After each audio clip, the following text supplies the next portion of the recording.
Good morning, hello everyone, কেমন আছো সবাই? আশা করছি অনেক ভালো আছো, সুস্থ আছো। আর আমরাও কিন্তু বেশ ভালো আছি। আজকে তোমাদেরকে আমি সকালটা কেমন ভাবে কাটাই সেই ব্লগটা শেয়ার করব। তো চলো দিনটা শুরু করি। সবার প্রথমে তো আমি এসেছিলাম ছাদে, সকালে ঘুম থেকে উঠে ফ্রেশ হয়ে তারপরে চেঞ্জ করে গেছিলাম মেয়েকে স্কুলে নিয়ে। আর এখন তো বেশ ঠান্ডা পড়েছে। আমার সব থেকে প্রিয় জায়গা হচ্ছে আমার এই ছাদ বাগানটা। হ্যাঁ, অনেক গাছ নেই, আবার একদম কমও নেই। চেষ্টা করছি শীতের যে সমস্ত গাছ আছে সেগুলোকে বসানোর। তবে না, গাঁদা, চন্দ্রমল্লিকা আর হচ্ছে তোমার পিটুনিয়া, মোটামুটি কয়েকটা গাছ করেছি। কিন্তু আমার খুব ইচ্ছা ছিল এবছর ডালিয়া করব। কিন্তু ডালিয়ার কালেকশন আমি এখনো পর্যন্ত জোগাড় করতে পারিনি, জানি না পারবো কিনা আদৌ। কারণ এখন তো সেভাবে আর এদিক ওদিক যাওয়া হয় না। আর যদি বেরোতে হয় একদম দিন দিন ঠিক করে গাছ কেনার জন্যই আমাকে বেরোতে হবে। ছাদে এসে একটু পায়চারি করে নিলাম, হালকা হালকা রোদ উঠেছে আর ঠান্ডা ঠান্ডা বেশ হাওয়া দিচ্ছে, বেশ ভালো লাগে। শীতের সকালে এই সুন্দর ঠান্ডাটা উপভোগ করতে আমার বেশ মনটা অন্যরকম হয়ে যায়।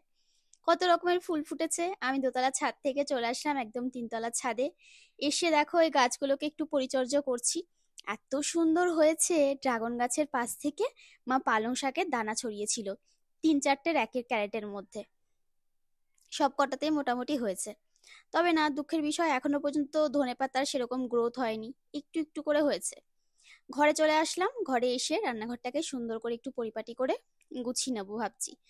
আর তার আগে আমি আসলাম এদিকে গপুকে ওঠাতে। গপুকে ঘুম থেকে তুলে তারপরে ফ্রেশ করিয়ে সকালের একটুখানি বাল্যভোগ দিয়ে তারপরে যাব রান্নাঘরে। রান্নাঘরে এসে আমি আগে থালা রেডি করলাম, গপুর যে থালায় দেবো আর কি খেতে। রেডি করে তারপরে আবার চলে আসলাম। তো এসে এদিকে সকালবেলা যেটুকুনি পুজোর যোগাযন্ত্র করে তারপরে গপুকে উঠিয়ে দিলাম। উঠিয়ে দিয়ে এবার এখানে প্রসাদ দিয়ে, মানে সরি, ভোগ দিয়ে আমি এবার বেরিয়ে যাব। আর তারপরে এই যে ধূপকাঠিটা আমি সকালে ধরাই না, এত ফ্রেশ লাগে, মানে চারিদিকের ঘরবাড়ি পুরো একদম ফ্রেশ হয়ে যায়। তারপরে চলে আসলাম তুলসী তলায়, ধূপকাঠিটা তুলসী তলায় বসিয়ে দিলাম। ওখানেই দিই আমি সকালে আর দুপুরে, হ্যাঁ সন্ধ্যাবেলা, 3 বেলা দিই। আর তারপরে আসলাম রান্নাঘরের কাজে। তো সবার প্রথমে রান্নাঘরে এসে গ্যাসটাকে ভালো করে পরিষ্কার করে নিচ্ছি। তোমাদের মধ্যেই বেশ কয়েকদিন আগে আমাকে একজন কমেন্ট করেছিলে যে, জানো তো কণিকা, তুমি কিছু সময় বলো যে মানুষের হিংসা বা অনেক কথা বলো, কিন্তু একটা কথা কি জানো, এটা আমরা খেয়াল করে দেখেছি, তোমার পরিবারের লোকই তোমাকে কিছু ক্ষেত্রে হিংসা করে। আমি সত্যি কথা বলতে তার এই কমেন্টটা অনেক দিন আগে পেয়েছি।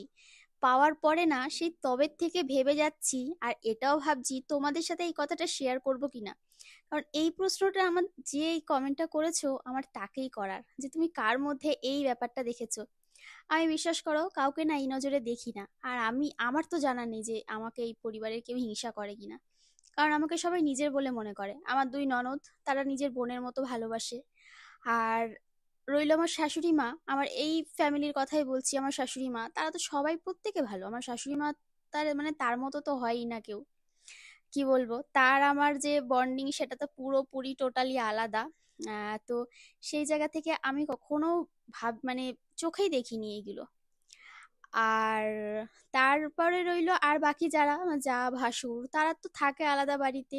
যেটুকুনি সময় একসাথে হই সবাই মিলেমিশে খাওয়া দাওয়া আনন্দ ফুর্তি, এগুলোই তো জীবন, তাই নয় কি? হ্যাঁ, বাড়িতে থাকলাম হয়তো আমার শাশুড়ি মার সাথে টুকটাক একটু হয়তো এই কাটা, মানে তরকারি কোটা নিয়ে, এই নিয়ে, রান্নাঘরে নিয়ে, পুজো দেওয়া নিয়ে একটুখানি এটা ওটা লেগে যায়। এটা মা মেয়ের মধ্যেও হয়। মাও আমাকে একটু বলে রাগ করে, আমিও মাঝে মাঝে একটুখানি, মানে তখন একটু বড় বড় ভাব দেখাই যে মা ছোট হয়ে গেছে, আমি মা হয়ে গেছি। সেরকম মানে বড়, মানে বলে নয় যে সন্তানরা বড় হয়ে গেলে আর বাবা মারা বয়স হয়ে গেলে তখন ছেলে মেয়েরাই হয়ে যায় ওই রকম। তো সেরকম আমিও কিন্তু আমার শাশুড়ি মার উপরেও সেটা অ্যাপ্লাই করি খুব মাঝে মধ্যে। বকা দিই, ধরো সকালে কিছু খেলো না, আমি তুমি তাড়াতাড়ি করে আগে খাও, কিছু খেয়ে নাও। বা দুপুরে খেতে দেরি হলো, বা বলে শরীরটা খারাপ, তুমি ওষুধ খেয়েছো, তাড়াতাড়ি করে যাও ওষুধ খাও। যদি বলে ওষুধ খাইনি তাহলে তো দিলাম একটু বকা। তো এরকম চলে। আর সংসার মানে তো মানে ভাঙা গড়া এটা তো রয়েছে, তাই না? সব রকম মানুষ নিয়ে আমাদের চলতে হয়। তো আমার আজ পর্যন্ত চোখে পড়েনি। তোমাদের মানে যে কমেন্টটা করেছে সে যদি ভিডিওটা দেখে থাকো, হ্যাঁ সেই কমেন্টে লাইক করেছিল বেশ কয়েকটা। আমার সত্যি জানা নেই যে কেন তোমার এই ধরনের কথাগুলো মনে হলো, মানে মনে হলো আর কি। প্রত্যেকটা পরিবারের কাহিনী আলাদা হয়, সবার মানসিকতা আলাদা হয়। তবে হ্যাঁ, একসাথে নিয়ে চলার বুদ্ধি সবার থাকে না হয়তো, কিন্তু তার মধ্যে থেকেও আমাদেরকে খুশি থাকতে হয়। এটাই হচ্ছে ব্যাপার। যাক, আজকের ভিডিওটা একটু অন্যরকম ভাবে দেখছো তোমরা। তো আমি একটু এরকম ভাবে কটা দিন ভিডিও দেবো। আমার মোবাইলে কিছু সমস্যা হচ্ছে, আমি দুটো ফোনে একসাথে শুট করে উঠতে পারছি না। তো যে কারণে আমি এইভাবে ইউটিউবে কিছুদিন অ্যাক্টিভ থাকবো। তারপরে আস্তে আস্তে আশা করছি আবার ঠিকঠাক হয়ে যাবে আগের মতো। তারপরে চা করে নিলাম। চা করে তারপরে দেখো এদিকে চা খাবো মা, আমি আর উজ্জ্বল। আর আমরা একটু বাতাসা দিয়ে চা করে নিয়েছি। মা একদম চিনি ছাড়া চা খায়। তো সেই আর কি। তারপরে চা খেয়ে চলে আসলাম বাসন মাজতে। আর হ্যাঁ, আমি চেষ্টা করবো এখন থেকে ছোট ছোট ভ্লগ দেওয়ার। আহ, কারণ মর্নিং ভ্লগ আলাদা দেবো। আর তারপরে দুপুর থেকে ইভিনিং এ যা করি সেটা আলাদা দেওয়ার চেষ্টা করব, যতটুকুনি ছোটোর মধ্যে ভ্লগটা কমপ্লিট করা যায়। আমি জানি তোমরা এই কথাটা শুনে অনেকেই হয়তো রাগ করবে। তবে আমার কিছু করার নেই। চারিদিকে সামলাতে গেলে আমি হয়তো খিচুড়ি হয়ে যাবো, এরকম একটা ব্যাপার হয়ে যাচ্ছে। হ্যাঁ, আবার আগের ফর্মে ফিরবো, তবে আমার একটু গুছিয়ে নিতে সময় লাগবে। কারণ আমার ঠিক মতো ঘুম নেই, খাওয়া নেই, রাত জাগা পড়ছে দিনের পর দিন, এত খাটনি পড়ে যাচ্ছে না চারিদিকটা সামলাতে গিয়ে, আমি মনে হয় নিজেই আর নিজেকে সামলাতে পারছি না। প্রচুর কাজ, প্রচুর প্রেশার। আর সংসার তো রয়েছেই, তার মাঝখানে ইউটিউব, নিজের কাজ, নিজের কর্মজগৎ সব পুরো রয়েছে।